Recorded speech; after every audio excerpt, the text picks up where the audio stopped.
Good morning, everyone. Happy Monday, if a Monday can be happy.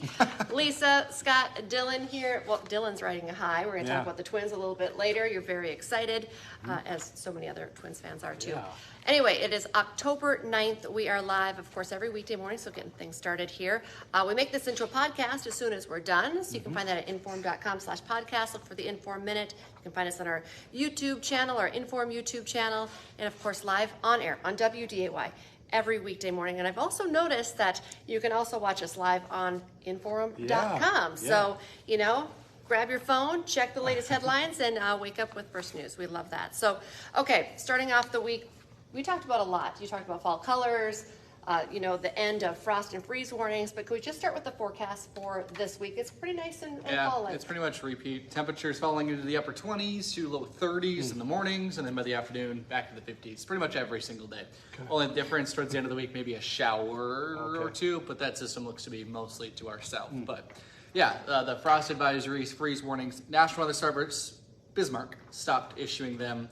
They are done for the year. National Weather Service Grand Forks, they are thinking about stopping it. If they might issue one more tonight, but after that they're done. So. And the gist is, because you came in this morning, you're like, they're not doing it anymore. I'm like, what? Is it because it's cold every morning? Yeah. So you have to do it let's just issue a freeze warning for all of January. It starts now, maybe in May. Yeah, pretty much. They usually start it once. Expire then? Yes, usually they start it up again. That's a good question. I actually should have talked about that this morning. But once the crops get in the ground, and usually about late April, May, once snow has melted, and then all of a sudden we have lows usually in the 40s, and we get a random day in the 30s, which is going to happen in May, definitely. So they will start it up again next spring, but there's no point in having something where it happens every single day just to continue to issue them. We just like to have advisories and warnings. Well, we're going to have not? plenty of other advisories. Oh, that favorite season is coming. Can we talk a little bit about your fall color tour a little bit this weekend? Yeah, so a lot of spots are past peak. A few spots are at peak. It depends. I went to Maplewood State Park this weekend, and some parts of the park, leaves are all on the ground. Some parts of the park, they're beautiful. So it just depends where you are, and it's kind of that way all throughout the area. So probably the last good week to get any good fall colors before things really start to go downhill. And that's partly because it's daylight, but also just in general, things are going to start going down. It's all. Are we still talking about the fall colors? But also the cooler temperatures. We get these cold nights. Sometimes if the leaves are just barely hanging on, you drop to like 25 to 30 degrees. Leaves just drop. They'll just be right underneath the tree. You'll be like, what the heck happened here? The temperature is just speeded up that leaf dropping process. So. Do you have some pictures posted on your Facebook page? Not yet. I don't know. Okay, I don't think I do. I thought maybe. I don't. Hey, Okay. I have a we lot love of your pictures. Yeah, so and we'll have them at 11. Them. Okay, great. Okay, cool. 11 o'clock show. Look Throw for that that. promo in there. Okay. All right. All right. We'll tune in then. All right. Good stuff. Thanks, Dylan. Yep. All right. Well, a big story right now. A deadly battle in the Middle East. Israeli forces are unleashing relentless airstrikes targeting the Gaza Strip after formally declaring war in the wake of a surprise strike from the Palestinian militant group Hamas over the weekend. Numbers are going up, but more than 700 dead in Israel, including 4 Americans, thousands injured. Palestinian officials are reporting 400 killed in Gaza, more than 2,000 injured. Of course, those clashes continue in the region. We do know updates right now. President Joe Biden is pledging support for Israel, and the U.S. is already mobilizing military assistance. Right now, warships, fighter jets, weapons, ammunition, all on their way. Across Israel, families have just been torn apart. It's a mess. They're pleading for Hamas to release loved ones being held hostage. And of course, we'll continue tracking that, a breaking story right now. And meantime, this has a local tie too, because a group of about 85 local folks from North Dakota are stuck in Israel right now. Well, they're expected to fly home today, though, so that's the good news there, but scary situation for them, of course. The war broke out there really quickly during their pilgrimage to religious sites. Of course, that area known for that type of thing. The group of travelers is led by Holy Cross Catholic Church in West Fargo, although it's made up of people from kind of around the region, mostly Fargo, Grand Forks, West Fargo folks. They were originally told they wouldn't be able to fly out until Thursday, but the State Department's kind of took over the situation, helping out the group. Now they're supposed to leave sometime this morning, so we're still working to find out exactly when they'll be back, but that's good news. And I've actually seen just on the internet there's other groups like this group from other places that are believe in it, the yeah. same situation. So hoping that all the Americans can, of course, get back safely. And a lot of people are familiar with Father Ackerman. He is at Holy Cross in West Fargo right now. He's leading this group, but he spent a long time in Grand Forks at Holy Family there. So people are in contact with him. He's kind of updating people. Hopefully we'll have an update for you that they'll be home here very soon. But it's a story, of course, that we're watching and tracking very, very closely for you. Today is Indigenous Peoples Day, and there are plenty of ways to recognize today with different events that are taking place across our region. Here in the FM area, the Native American Commission and Indigenous Association are co-hosting a breakfast this morning that starts at 9, 11 to noon. There's going to be a teepee display and presentation at NDSU.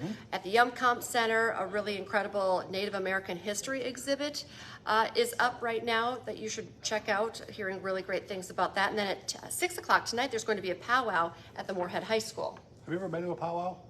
No, I haven't. They're pretty cool. Yeah? Cool to see that. So go to that if you can, because it's a good, unique experience. Right now, we are working to find out the name of the driver whose SUV was hit by a train over the weekend. It happened in downtown Moorhead. Witnesses tell us that the train clipped a red SUV. It was on 8th Street and Center Avenue.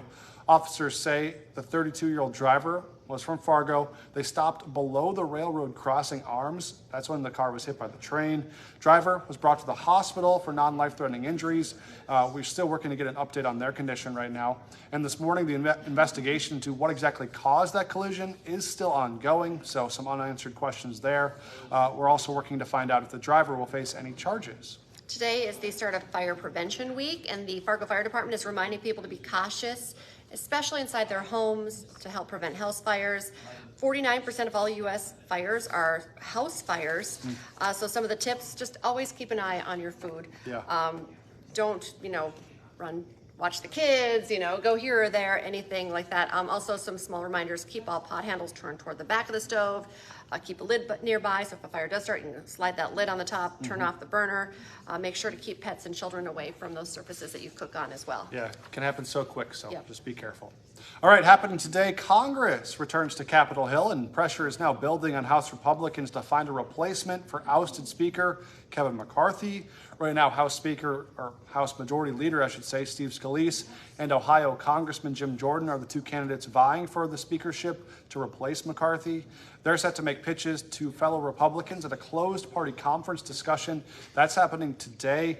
Now, following that, there's going to be a candidate forum tomorrow and an internal election on Wednesday. However, it's still unclear when the full House will vote for a new speaker. All right, right now, the Minnesota Twins are tied in their series with the Houston Astros. The Twins won yesterday, 6-2. It was a win, but it was also a big win. It was actually their first playoff win on the road. Yeah. Since way back in 2004. 2004. That's crazy. And Who was pitching?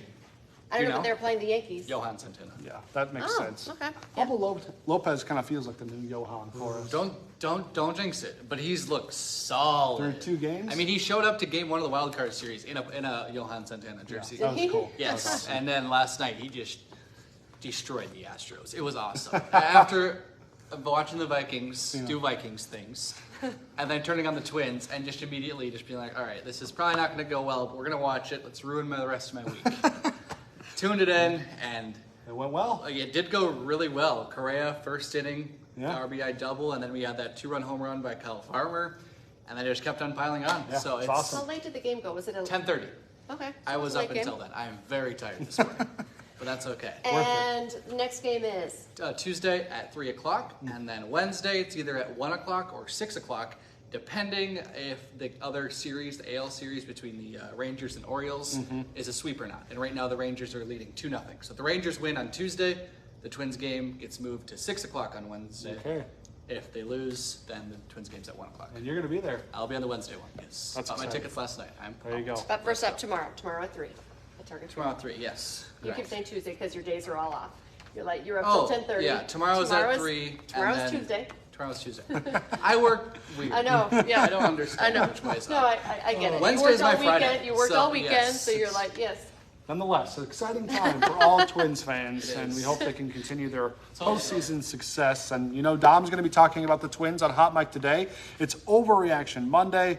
Plus, the Bison get a big win, and the Vikings come up short. Hot Mic live from 9 to 11 this morning on WDAY Extra and Inform.com. And remember, now is a great time to get your Inform.com subscription.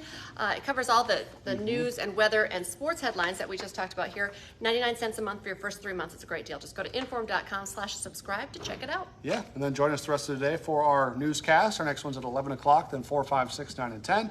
We'll be back tomorrow morning with First News from 5 to 7. Have a great day, everyone. Bye.